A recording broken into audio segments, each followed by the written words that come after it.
Pues esta noche le quiero dar la bienvenida una vez más a nuestro amigo, el reconocido parapsicólogo mexicano, el maestro Eric Soham, que se conecta vía telefónica con nosotros aquí a Testigo Paranormal. Maestro Soham, muy buenas noches, ¿cómo está?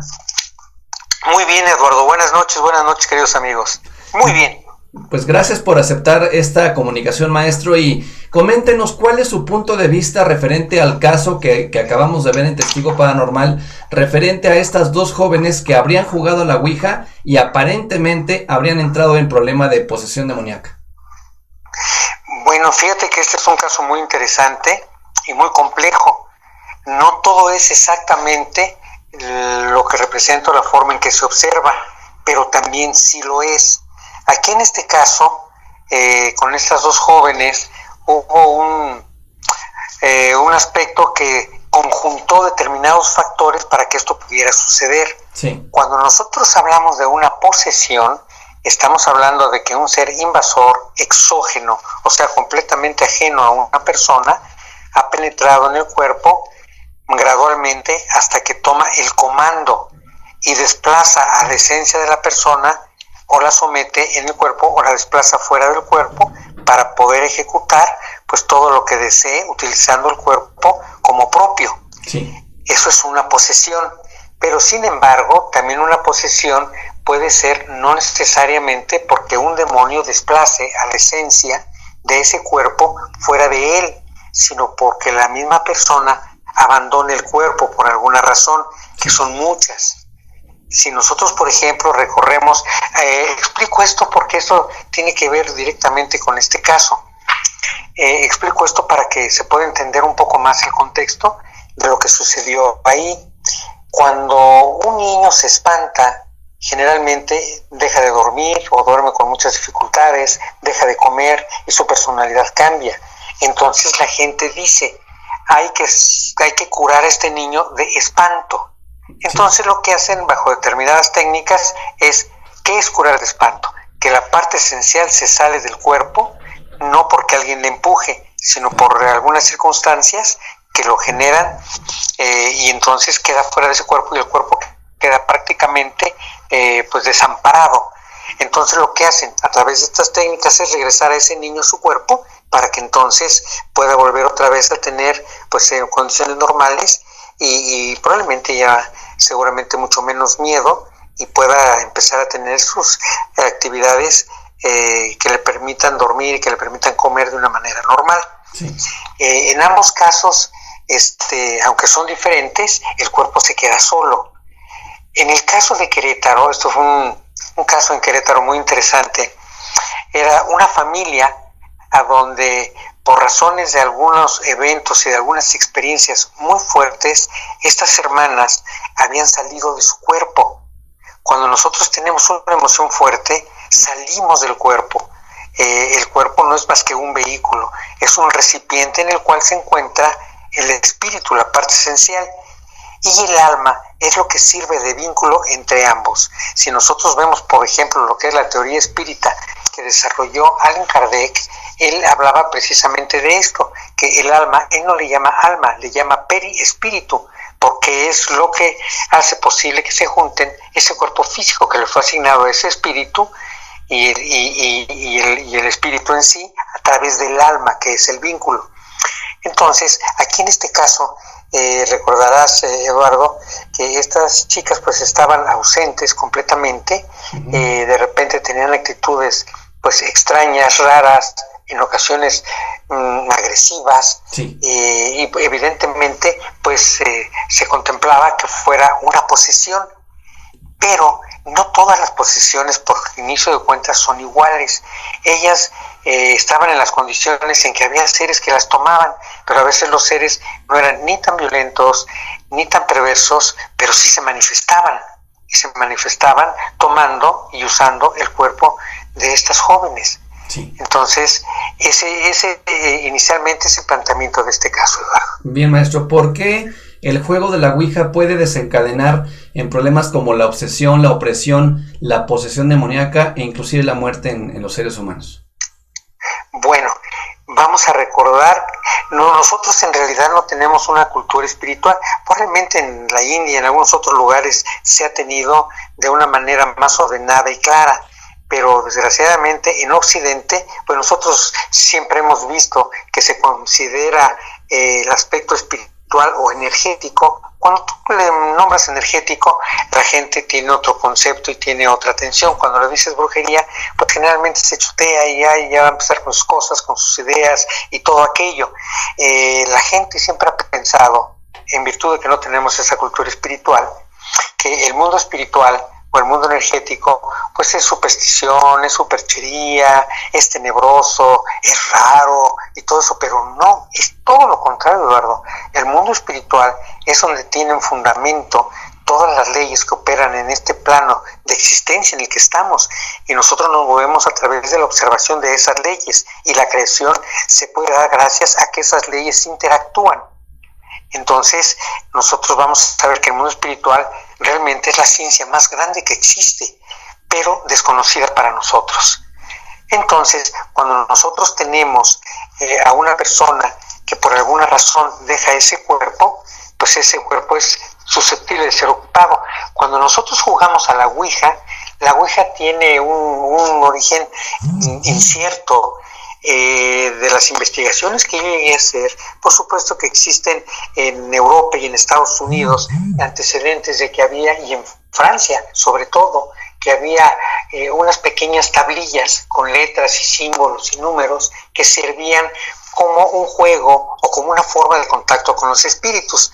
Lo que yo encontré es que en África, hace miles de años, en las tribus estaban organizadas, pues había un rey, una especie de rey, un jerarca, pero nunca faltaba el brujo o el hechicero. El hechicero tenía un tablero que formaba con los símbolos que ellos conocían en un tablero de una tabla de avellano, y los símbolos eran formados y se incrustaban en esa madera con huesos humanos, y tenía un cursor o un indicador a donde el brujo la ponía, hacía todo un ritual, toda una parafernalia, y entonces se comunicaba con los difuntos, o con los dioses, o con los demonios. Y eso sí es posible, por supuesto que sí, pero hace falta tener determinado conocimiento, mejor dicho, un buen conocimiento, y tener capacidades. Pues gracias, entonces, maestro. De ahí es donde viene originalmente la Ouija. Perfecto, maestro. Pues gracias por esta opinión como especialista, como parapsicólogo, como especialista también experto en magia, en alta magia. Maestro, para las personas que quieran contactarse con usted y tomar alguna de las terapias que usted brinda, ¿en dónde lo pueden hacer?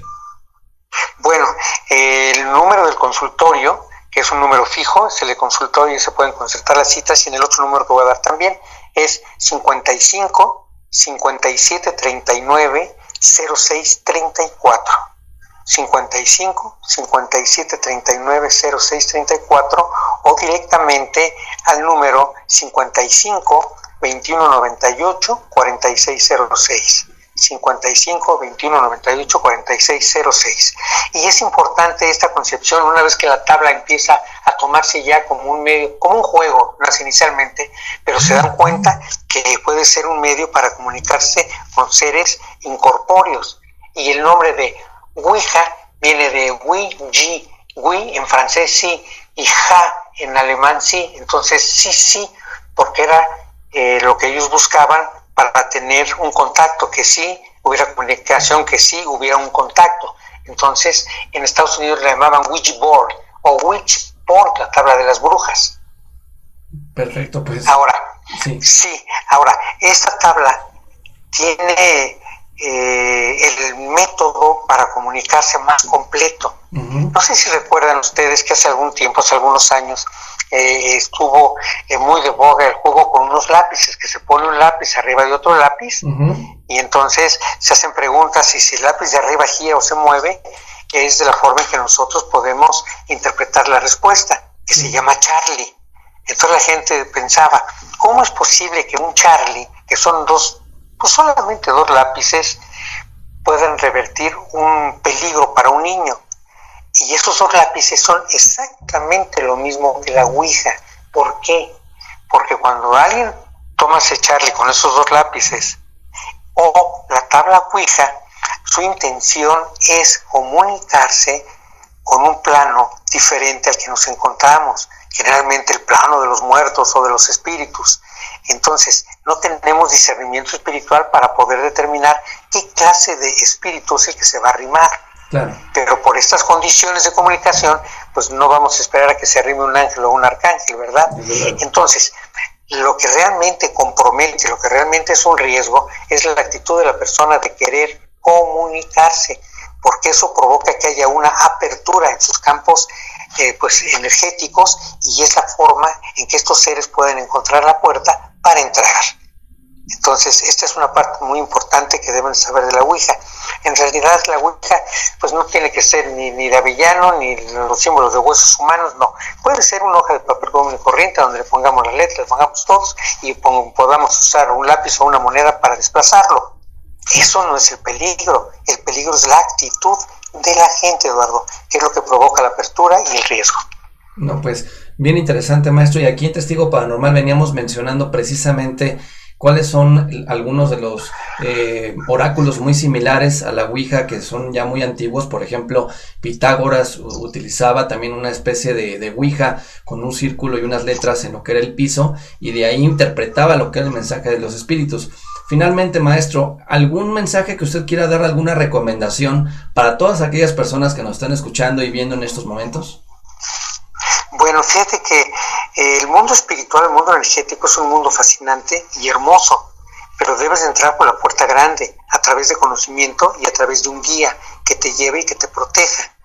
Y jamás subestimar la capacidad que pueda tener una persona de la misma propia para poder comunicarse, porque una vez que se hace contacto, si tú no tienes la preparación adecuada o el conocimiento, puede convertirse en una puerta abierta imprudentemente que te va a traer consecuencias. Entonces, si ustedes tienen deseo de comunicarse o tienen deseos de solamente de jugar, todos estos deben de tener en cuenta todos estos aspectos para no correr ningún riesgo y hacerlo de una manera, digamos decirlo, sana. Perfecto, maestro, pues de verdad muchas gracias nuevamente por permitirnos contactarnos esta noche con usted, y yo invitarles a que sigan al maestro Eric Soham. Finalmente, maestro, ¿cuándo sale su próximo libro? Porque ya nos quedamos picados con revelación. Mira, estoy trabajando en él. Lo que pasa es que en este libro, esto que voy a decir es curioso, pero es real. No porque yo lo diga, sino son producto de la investigación. En la investigación de este primer libro encontré estos aspectos que son fundamentales ya dentro de la historia, de las creencias y de la formación de las culturas que tenemos en nuestro planeta. Entonces, por ejemplo, en el primer libro menciono que el verdadero Jerusalén es el sureste de México.